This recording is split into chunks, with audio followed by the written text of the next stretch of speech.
delete an element from a list. To delete an element from a list, go to brackets and create a list. For example, Toyota, and the elements are, for example, Camry, Corolla, Nissan.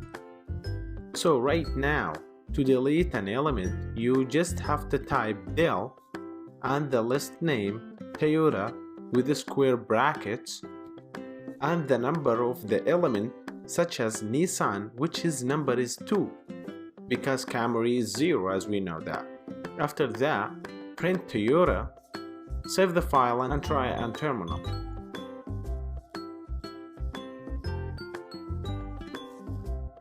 Great! As you see here, Nissan does not print it and it's deleted already. Okay, let's try to delete another element. For example, Camry, which is number 0. Save the file and try it on terminal again. Cool, Camry is deleted already. Thanks for watching, guys.